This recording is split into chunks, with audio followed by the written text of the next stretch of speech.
Hello les premières G3. Alors aujourd'hui on va commencer un nouveau chapitre, hein. Je vous en ai donné le poli la semaine dernière avant votre interro qui pour certains est vraiment pas terrible, hein. Il y en a qui se sont un peu moqués du monde. Sachez que c'est quand même bah voilà, une épreuve type examen quand même. Bah, il y en a qui ont vraiment pas donné leur maximum, loin de là, hein. Donc bon, je vous rendrai ça la semaine prochaine. Alors, en attendant, on démarre un nouveau chapitre d'histoire. Alors, les choses vont un petit peu se simplifier, hein. Je suis tout à fait conscient que c'était un peu complexe, là, les derniers chapitres qui n'étaient pas forcément très longs, mais qui voilà, se succédaient avec des régimes politiques différents, instables. Donc on a passé notre temps à défaire ce qui était fait avant, à remettre ce qui avait été fait encore plus auparavant. Bon. Là, on va, donc avec une succession de régimes différents, là, voilà, on va rentrer dans la continuité, et dans quelque chose de beaucoup plus stable, puisqu'on va évoquer la Troisième République sur deux chapitres, deux courts chapitres, voilà, je rappelle que la Troisième République, c'est pour l'instant la plus longue république de l'histoire française, hein. Elle a commencé en 1870, elle s'est achevée en 1940, donc 70 ans. Voilà, c'est le record en cours. La Cinquième République approche petit à petit, mais pour l'instant, c'est toujours la Troisième République qui détient le record de longévité. Alors on va essayer de voir comment justement, alors que tout ce qu'on a fait en histoire depuis le début de l'année n'est qu'une succession d'expériences politiques qui n'ont jamais duré très très longtemps, pourquoi subitement voilà, les choses se stabilisent alors que, c'est ce qu'on va voir aujourd'hui, les choses avaient quand même plutôt mal commencé. Or, quand un régime s'installe péniblement, c'est jamais généralement bon signe, hein. Et pourtant, voilà, les mauvais pronostics du départ vont être déjoués et cette République euh, tellement en danger quand elle est arrivée, quand elle s'est mise en place, finalement a réussi à s'installer durablement. Donc c'est ce qu'on va voir, hein, dans ce chapitre, comment cette Troisième République s'est installée et comment elle a triomphé des crises qu'elle a affrontées, et pas des moindres, vous allez voir. Et puis, dans un deuxième petit chapitre qui suivra ensuite, ce qui nous amènera à la Première Guerre mondiale et à la fin du programme en histoire, le, la manière dont la Troisième République, enfin la Troisième République est connue pour sa stabilité, elle est connue aussi pour avoir vraiment jeté les bases de la société dans laquelle on vit encore actuellement, et aussi, donc ça sera, je vous dis, l'objet de ce deuxième chapitre,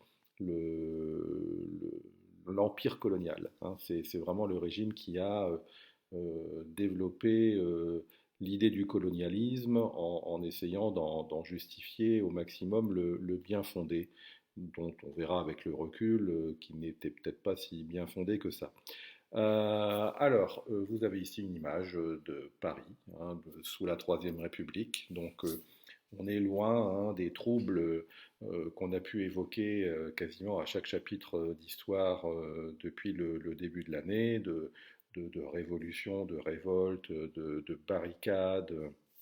On est bien ici, là, dans le Paris qui a été transformé par Haussmann, avec ses larges avenues, hein, sa population bourgeoise qui s'est installée intramuros, ses beaux bâtiments, et puis voilà, ce calme, hein, euh, cette sérénité qui se dégage. Donc on est là dans l'après-Napoléon III, hein, d'une ville apaisée, mais qui voilà, correspond à une élite à la fois sociale, politique, culturelle. Euh, Vous avez ici une autre image, donc vous pourrez vous amuser à essayer de retrouver les différents symboles de la République, puisqu'on va voir que c'est, sans tuer le suspense, finalement le moyen qu'ont utilisé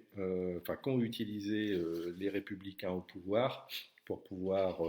Ils sont partis du principe que si on voulait que la République dure, il fallait qu'elle s'inscrive véritablement dans les esprits des gens. Et que pour qu'elle s'inscrive dans l'esprit des gens, il fallait la matérialiser. Et donc vous avez ici différents symboles de sa matérialisation. Le drapeau français, hein, qu'on voit à toutes les sauces, une devise, hein, dont on voit ici, non, on ne la voit pas d'ailleurs, mais un amour de la patrie qu'on va revoir tout à l'heure, et notamment par l'enseignement. Et puis donc, ici, on est place, bien sûr, de la République. Vous avez, alors on ne la voit pas, mais on la devine, probablement Marianne, mais qu'on revoit ici, hein, des enfants qui sont habillés en Marianne, qui symbolise aussi cette République. Le RF de République française, hein, qu'on voit accroché aussi à tous les pylônes. Voilà, on multiplie les symboles. Alors c'est bien sûr jour de fête nationale, hein, où on voit aussi, on fait défiler l'armée pour montrer aux Français que voilà, l'armée française est puissante et aux aguets, d'autant plus qu'il y a un contexte dont on va parler dans quelques instants. Donc voilà, vous avez une image ici qui voilà, symbolise un petit peu ce qu'est la République française à l'époque et ce qu'on veut que les gens la voient, hein, comme telle. Donc c'est très visuel. Donc, on va voir comment on met en œuvre ce projet républicain. Et pour autant, hein, ce que je vous disais tout à l'heure, ça a démarré vraiment laborieusement, puisqu'on a démarré dans un contexte de crise et de défaite militaire. On va y revenir dans quelques instants, hein, sur cette défaite de Napoléon III à Sedan. Et puis donc une tentation des monarchistes qui sont encore très nombreux à l'époque de remettre en place, puisque Napoléon III est, est fait prisonnier et donc n'est plus au pouvoir, il faut bien mettre quelque chose à la place et les monarchistes s'activent à essayer de remettre en place une monarchie. Et donc, voilà, le contexte est douloureux. Pour autant, en quelques années, les républicains vont réussir à s'imposer. Alors surtout grâce à la division de ceux qui s'y opposent, mais aussi, comme je vous le disais tout à l'heure, en faisant preuve de pédagogie. Alors pour autant, voilà, tout n'a pas été simple, puisqu'on va voir que cette république, elle est ponctuée régulièrement par des crises. On ne va pas toutes les voir, mais on va en voir les plus symboliques dans la deuxième partie de ce chapitre, hein, qui n'en comportera donc que deux, comme pour le suivant, sur le système colonial et la colonisation et le système colonial. Là, on va voir comment la République se met en place et comment ensuite elle résiste aux crises. Voilà, donc un régime qui naît dans un contexte de crise, hein, je vous rappelle, hein, que la France voilà, Napoléon III, hein, qui, sans forcément vouloir marcher dans les pas de son oncle et de reconstituer un gigantesque empire européen, voilà, cherche à laisser quand même une trace, hein, dans l'histoire en ayant à son actif quelques victoires militaires. Et on a vu qu'il s'était un petit peu aventuré à droite à gauche, notamment au Mexique, dans des opérations assez hasardeuses. Et là, c'est pareil, il a voulu conquérir des territoires à l'Est, hein, contre des Prussiens qu'il pensait diviser. Et bien au contraire, cette guerre a plutôt mobilisé les peuples d'origine germanique, hein, et qui vont d'ailleurs, à l'issue de cette victoire, créer l'Allemagne, hein, qui va donc être la manifestation concrète de cette volonté de cette victoire contre la France à souder clairement les différentes ethnies germaniques. Donc, c'est la panade, hein, en France. On perd. On perd en Prusse, les Prussiens contre-attaquent, entrent en France, il y a une terrible défaite donc à Sedan, euh, à l'est de la France, et on voit ici Napoléon III qui, tout penaud, apporte sa lettre de demande d'armistice, hein, d'arrêt des combats, pour éviter à son armée à la fois soit la mort, soit d'être totalement faite prisonnière. Donc il se rend, hein, il se constitue prisonnier devant donc l'état-major allemand. Alors, du coup, la nouvelle se répand hein, comme une traînée de poudre, elle arrive à Paris, et donc les républicains profitent aussitôt hein, de cette vacance du pouvoir, puisque voilà, le chef d'État est prisonnier, pour proclamer la République. Donc vous avez des personnes connues quand même comme Gambetta ou Jules Ferry. Jules Ferry, on va y revenir après. Gambetta, je pense qu'il n'y a pas un village qui a plus de 3 rues, ou une ville à peu près digne de ce nom qui n'a pas sa rue Gambetta, ou son boulevard Gambetta, ou un établissement au nom de Gambetta. Voilà. Dans la précipitation, on a signé un acte hein, de création de la Troisième République qu'on a brandi au peuple en disant voilà, on est en République, mais on va voir que c'est pour l'instant un cadre vide puisque personne n'a voté pour cette République. Hein. Elle est donc d'une certaine manière inconstitutionnelle puisque voilà, elle est simplement le fait d'un petit groupe de personnes qui a décidé de mettre en place cette République, mais qui n'a été proposée à ce moment-là, n'a pas été proposée au peuple, qui ne l'a pas validée. Donc ça va se faire, mais dans les semaines qui vont suivre. Mais on n'a pas voulu à ce moment-là, des gens comme Gambetta ou Jules Ferry n'ont pas voulu qu'il y ait un flou, hein, qu'il y ait une absence de pouvoir et que des révolutionnaires ou des monarchistes éventuellement en profitent. Donc, si je résume, d'un côté, vous avez Napoléon III qui capitule, qui est fait prisonnier, et parallèlement, vous avez à Paris des gens qui proclament la Troisième République, mais qui n'a pas été voilà, validée par le peuple. Alors, on prépare les élections législatives. Hein, donc là, on est, vous voyez, en septembre 70. Il y a les tractations ensuite avec l'Allemagne pour savoir comment on sauve sa peau, hein, puisqu'on a demandé l'armistice. Donc c'est pas la paix. Hein. Donc la paix, l'Allemagne accepte de la signer après négociation, et donc notamment en annexant l'Alsace et une partie de la Lorraine, hein, donc la Moselle. Et donc c'est à l'issue de ces tractations que la paix est véritablement signée. Hein. Et donc, voilà, c'est en début d'année 71 qu'on peut passer à autre chose et donc lancer des élections législatives pour remplir les cases vides hein, de cette Troisième République, hein, qui, je vous rappelle, a été proclamée, mais sans élection et sans véritable accord du peuple.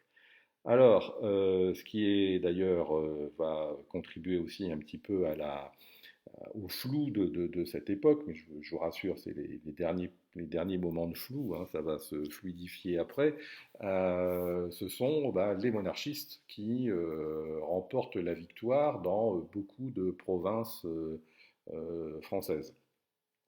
Donc vous allez me dire, c'est bizarre, hein, ils sont monarchistes et ils se présentent aux élections d'une république.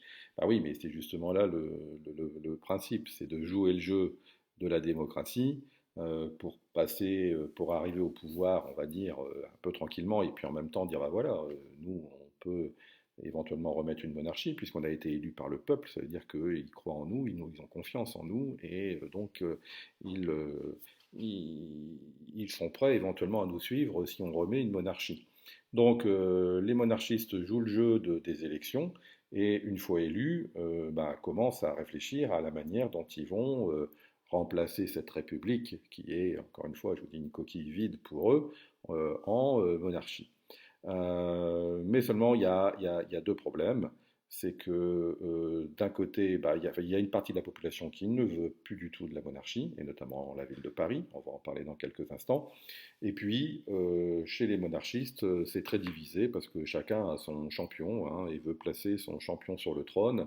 Et donc, du coup, les monarchistes ne parlent pas d'une même voix parce que plusieurs personnes se considèrent comme étant héritiers légitimes des Bourbons, donc la dernière famille royale au trône, hein, sur le trône, et qui donc se disputent éventuellement le trône. Donc, l'agitation en France, vous allez voir la révolte à Paris, la division des monarchistes, petit à petit, va permettre finalement aux républicains de sauver leur peau et leur projet. Et comme je vous le disais, hein, à ces élections législatives, si beaucoup de provinces ont plutôt voté pour des gens qui étaient favorables au retour de la monarchie, Paris a clairement voté pour la République et n'accepte pas l'idée, elle a bien compris que voilà, le risque d'un retour de la monarchie était possible, hein, et donc décide de se révolter en disant, bah voilà, si jamais la monarchie revient en France, nous, la ville de Paris, on la refuse et on se déclarera ville indépendante qui n'aura plus rien à voir avec le royaume de France. Alors, forcément, c'est la capitale en plus, hein, donc on n'accepte pas le désordre, hein, et très, très rapidement, hein, le, la contre-attaque se met en place et le pouvoir en place, donc, qui a plutôt des vues, je vous dis, monarchistes, hein, envoie l'armée contre le peuple de Paris qui se révolte, hein, et vous voyez que ce bilan, ce qu'on appelle donc la commune de Paris, hein, ces gens disent voilà, bah nous on va créer un État dans l'État, hein, qui sera la commune de Paris, qui n'obéira pas aux règles de la monarchie si jamais elle est mise en place. Et vous voyez que c'est sévèrement réprimé, hein, 20 000 morts, 38 000 arrestations, 7 000 déportations dans des bagnes hors de France.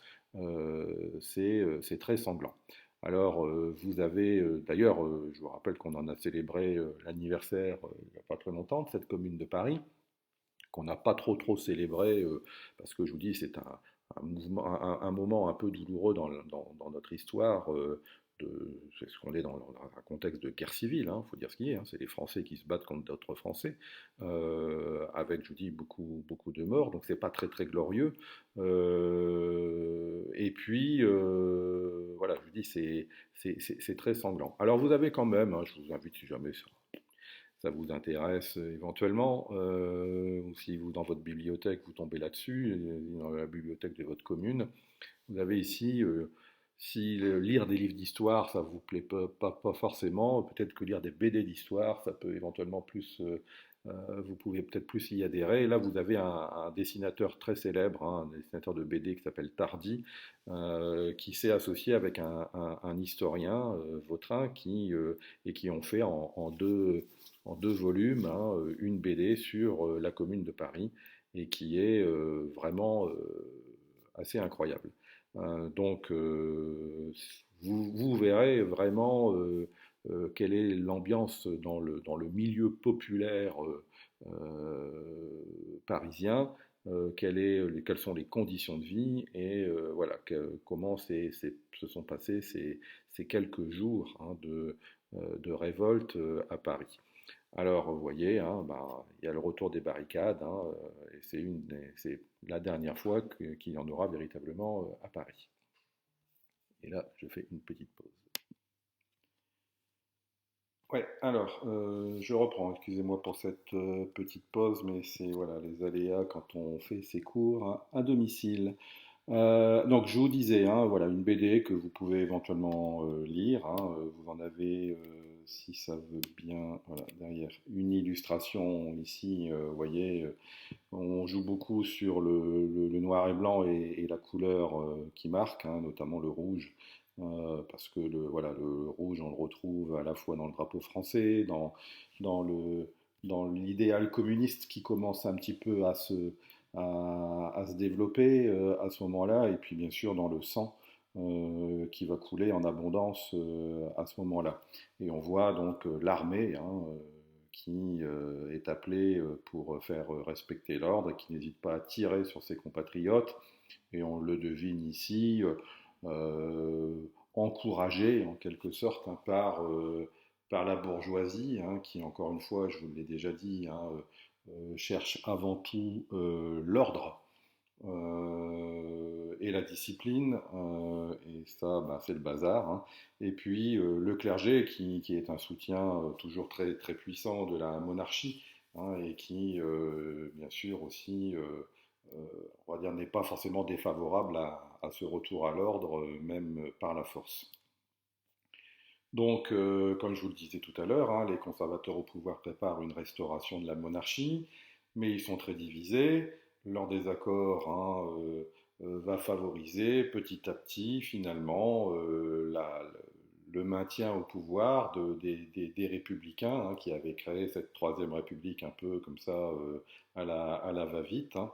Et petit à petit, à chaque élection, qui va se dérouler dans les mois, qui vont suivre, cette année 1871, ben finalement, à chaque élection, les républicains vont grappiller quelques sièges, quelques postes qui vont leur permettre petit à petit d'instaurer, durablement, la République.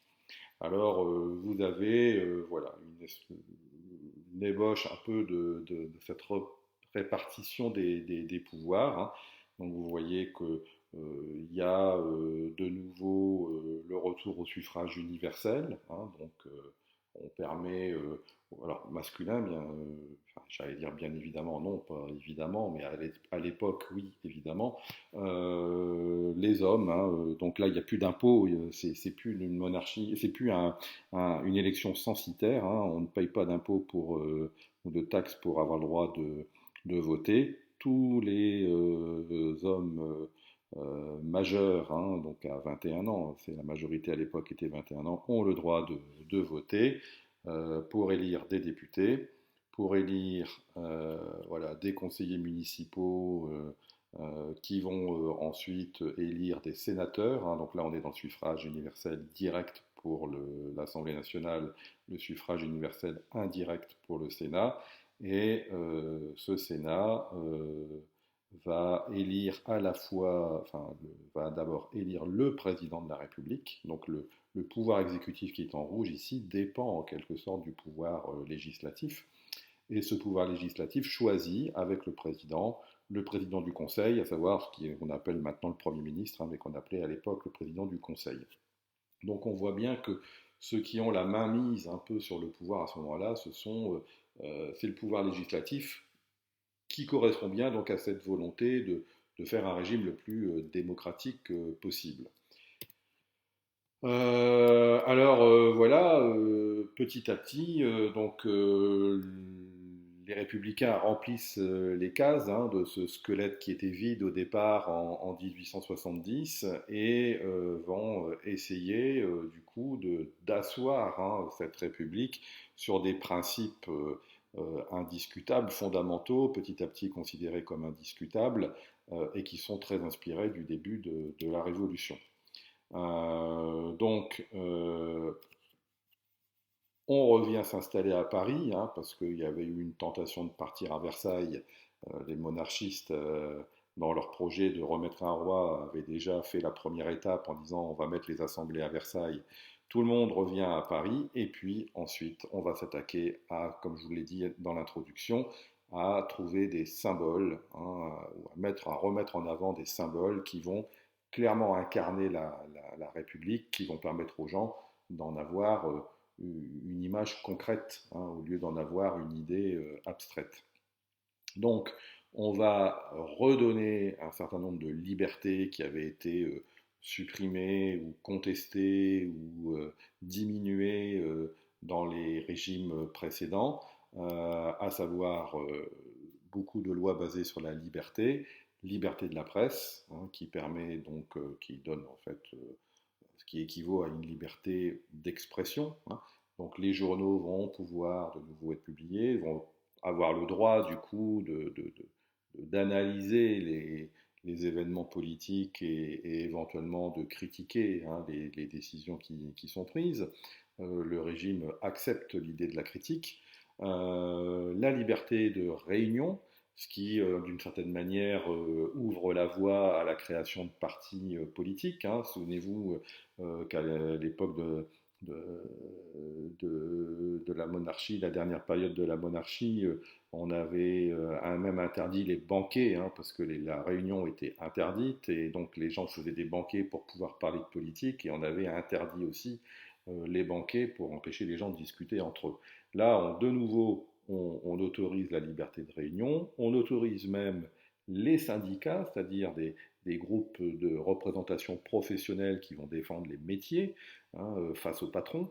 Donc ça, c'est aussi une sacrée liberté. Et puis les maires qui étaient choisis un peu par le pouvoir à l'époque pour les grandes villes françaises vont être à partir de maintenant élus directement par les citoyens, ce qui apporte aussi un peu plus de démocratie.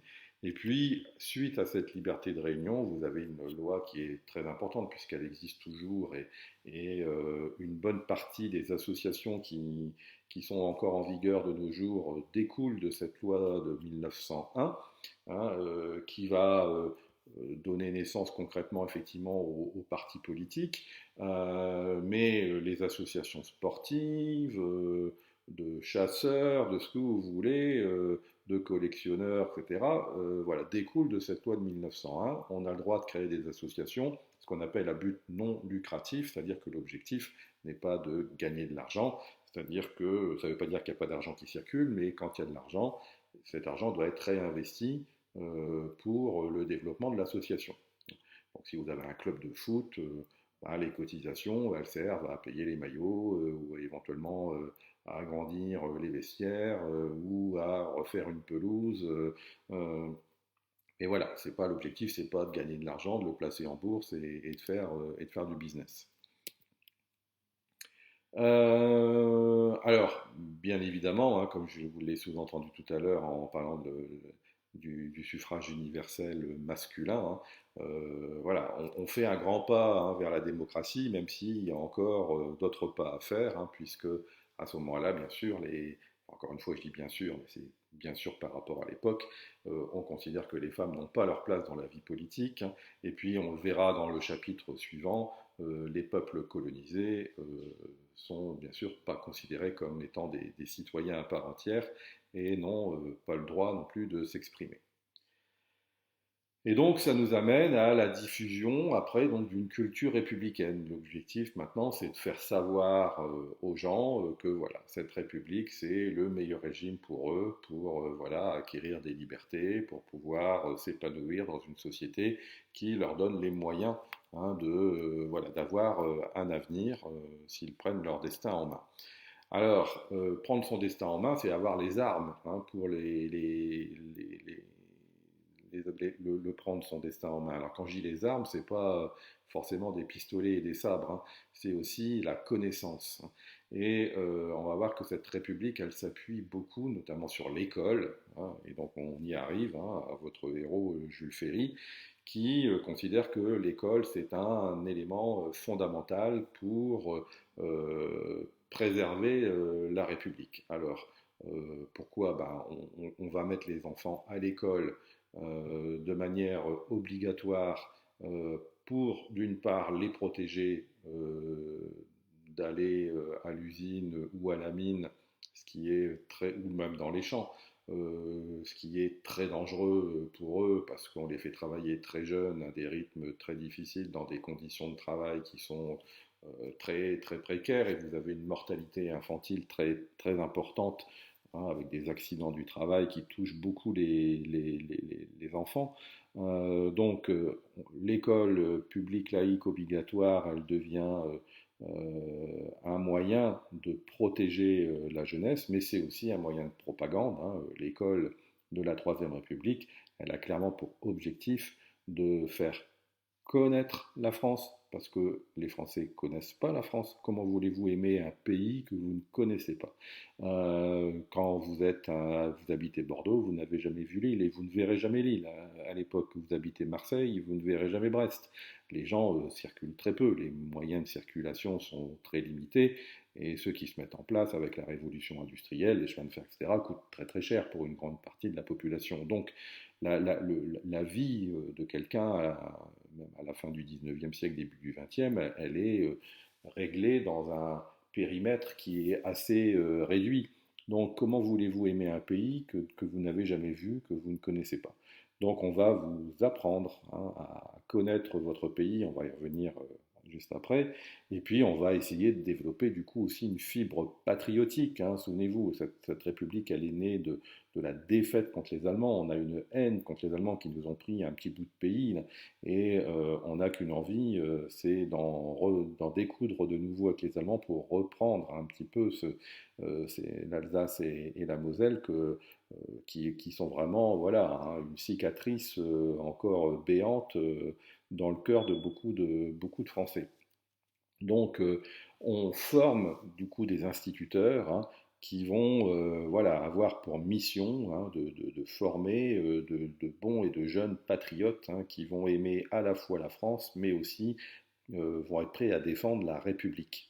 Donc vous avez ce texte, hein, de Charles Péguy, qui est lui-même qui est devenu un écrivain célèbre, hein, qui voilà, vous décrit un instituteur, hein. On vous parle des hussards noirs de la République. Les hussards, c'était les soldats de Napoléon, hein. Alors là, les hussards noirs, parce qu'ils sont habillés tous en noir, hein, les instituteurs à l'époque, mais c'est quasiment une formation militaire et un enseignement quasiment militaire qu'on leur demande de faire de, envers les jeunes. Hein. Il y a une discipline très, très stricte, hein, et un niveau d'exigence très important envers les jeunes, sachant que c'est aussi un moyen de promotion sociale, hein. Vous êtes là dans une France où très peu de gens savent lire et écrire. Là, vous allez former d'un seul coup toute une catégorie de population qui va savoir lire et écrire et qui peut briguer du coup à d'autres métiers que plutôt que d'aller dans le fond de la mine ou à l'usine. Donc, il y a aussi, c'est aussi un outil de promotion sociale. Donc voilà, on instruit les jeunes, hein. L'école devient obligatoire jusqu'à 13 ans et on va voir aussi, elle devient laïque, hein, c'est-à-dire que on coupe véritablement ce qui est l'enjeu national, qui est donc public, et ce qui est de l'enjeu personnel, religieux, qui donc voilà, relève de sa propre opinion personnelle, mais qui n'a pu être enseigné à l'école. Donc on ne remet pas en cause le catholicisme, hein, à l'époque en France, mais en tout cas on dit voilà, ça n'est plus, ça ne relève plus du domaine public. C'est quelque chose qui relève du domaine privé. Et on va voir que ça ne va pas plaire du tout à l'Église forcément, mais en même temps, voilà, ça ne va pas non plus entraîner une guerre civile en France. Alors vous avez ici, hein, un exemple, une scène de classe, hein, où on voit voilà, le hussard noir, hein, donc l'instituteur, qui voilà, fait réviser, ou qui interroge un élève, hein, sur la géographie française, hein. Et ici vous avez une carte de France, ici vous avez manifestement la carte de la ville de Paris, hein, avec la Seine qui passe, les arrondissements. Et là, on devine sur cette carte, hein, vous voyez, des régions qui sont en noir ici, et c'est donc les régions perdues pendant la guerre. Et bien sûr, là, le maître montre ces régions de sa règle, et on peut imaginer qu'il est en train d'essayer voilà, de chauffer un peu le public, hein, en disant, voilà, il y a une région qui nous a été honteusement prise par les Allemands qui ont profité d'une situation de faiblesse. Voilà, un jour, nous reprendrons cette région et peut-être que voilà, ça sera vous qui le ferez, c'est vous qui serez les nouveaux héros de la France. Donc il y a clairement un embrigadement, hein, chez les jeunes. Et quand je vous disais tout à l'heure qu'on ne connaissait pas la France, ben, vous avez ce livre, alors qui existe toujours, hein, il est toujours dans le commerce, vous pouvez peut-être le trouver dans vos bibliothèques locales, hein, Le Tour de France par deux enfants. C'était le livre de lecture, hein, de l'époque, hein. À cette époque-là, on lisait, hein, pour apprendre à lire, on lisait, et en fait, ce livre qui raconte, comme le titre l'indique, hein, deux enfants qui ont été séparés de leurs parents et qui partent à la recherche de leurs parents et qui, bien sûr, bah, euh, voilà, c'est l'enjeu du livre, hein, va les faire traverser quasiment toutes les régions métropolitaines, hein, du pays, pour suivre les indices, essayer de retrouver leur famille. Et donc, ils vont d'aventure en aventure, de région en région. Et ce livre, ben, c'est à la fois un livre de lecture, un livre qui raconte une histoire, mais c'est aussi un livre qui, avant tout, décrit la France et permet, ben, voilà, aux enfants de Marseille de découvrir voilà, le lac de Genève, de découvrir le Mont Blanc, Ça va permettre à ceux qui vivent à Pécancourt de découvrir la région de Bordeaux. Ça va permettre aux gens qui habitent, voilà, j'en sais rien, la région lyonnaise, de découvrir la Bretagne. Et donc, vous avez des textes qui voilà, racontent l'histoire de ces deux enfants et qui sont à chaque fois illustrés pour que les jeunes puissent se représenter clairement dans leur tête, voilà, ah bah ça, il y a ça en France, il y a un lac absolument gigantesque. Et quand vous, si vous acceptez de lire un petit peu ces pages, vous verrez que tout est toujours décrit de manière très positive, en disant, voilà, en France, on a des montagnes, mais c'est les plus belles montagnes. Là, on a un lac, mais c'est une véritable mer. La route au petit matin, elle est ensoleillée par les premiers rayons du soleil et ça donne voilà, des couleurs absolument incroyables. Voilà, toute l'histoire décrit en fait notre pays toujours dans des termes très positifs qui incitent, qui émerveillent les jeunes et qui disent bon sang, on vit quand même dans un sacré beau pays quoi. Et voilà, et on doit le défendre. Donc le Tour de France par deux enfants, c'est voilà, le best-seller de l'école de la Troisième République.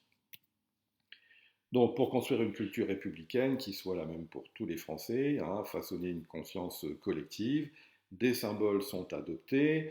On va mettre pour tous les bâtiments officiels la devise de la République française, donc liberté, égalité, fraternité.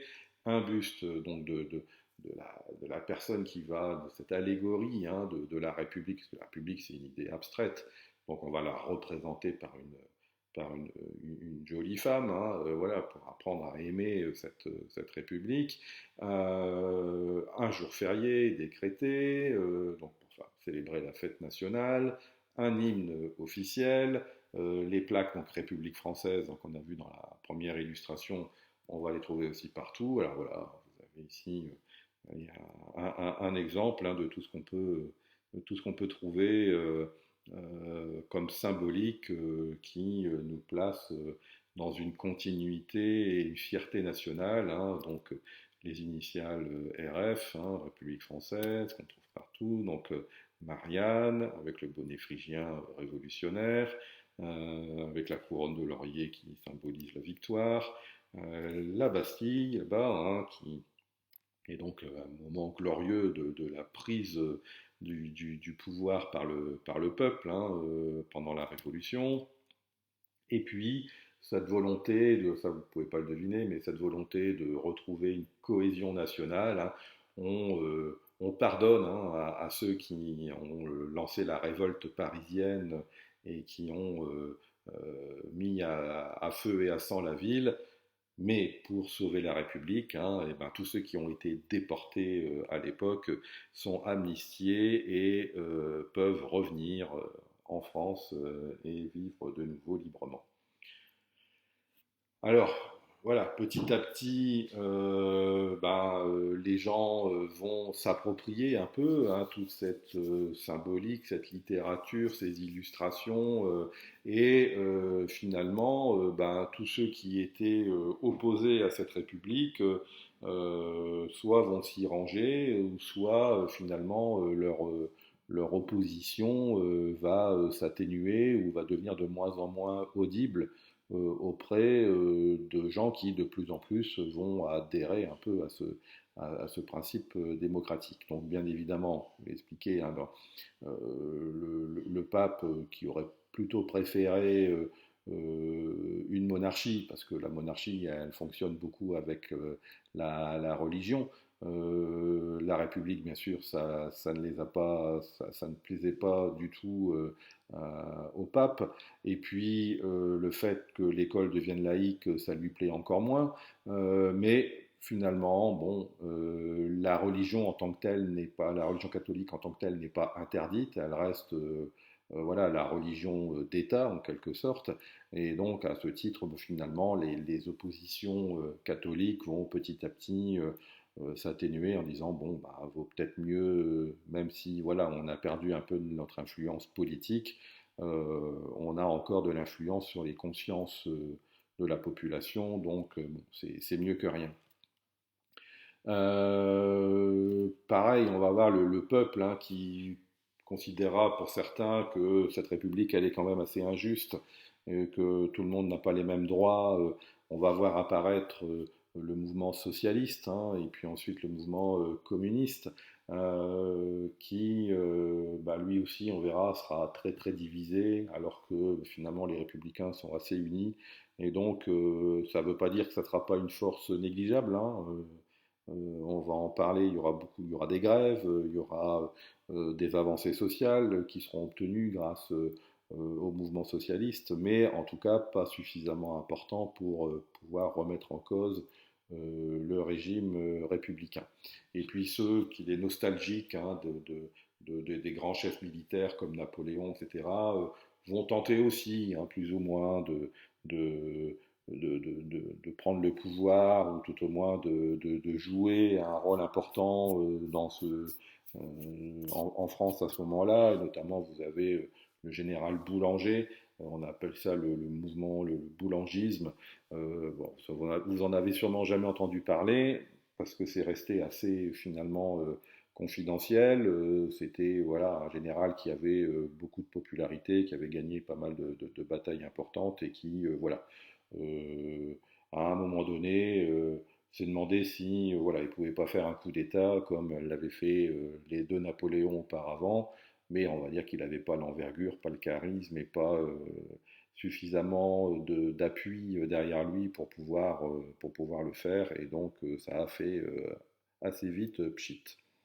Et donc, résultat, on peut dire qu'à la fin du 19e, hein, vous voyez, on était en 1870, c'était la panade en France, hein, avec la défaite de Napoléon III. Bah, vous voyez, 20 ans plus tard, bah, on a un événement qui, on peut dire, finalement, permet de penser que ça y est, hein, la République, elle est installée et elle ne sera plus contestée de manière suffisamment forte pour pouvoir être menacée. Et c'est donc l'exposition universelle de 1889 qui voilà, célèbre un peu à la fois la puissance de la France retrouvée, la magnificence de la ville de Paris, et en même temps, du coup, ben, voilà, la victoire de la République hein, qui s'est imposée dans un contexte qui était assez difficile, et on avait bien sûr un des symboles de cette exposition universelle qui va faire voilà, que Paris et indirectement la France va de nouveau rayonner de manière internationale grâce à notamment cette tour Eiffel qui voilà, devait être juste construite pour l'occasion et ensuite démontée, mais qui, au vu du succès et de l'impression qu'elle a laissé auprès des gens qui sont venus la visiter, a finalement a été conservée. Voilà, et ben écoutez, on verra la suite un peu plus tard sur les crises qui vont, on va dire, marquer, ponctuer cette République et pour lesquelles à chaque fois la République a réussi à montrer suffisamment de force et de capacité de résilience pour finalement sortir victorieuse de ces différentes crises. Voilà, je vous souhaite une bonne journée et je vous dis à bientôt.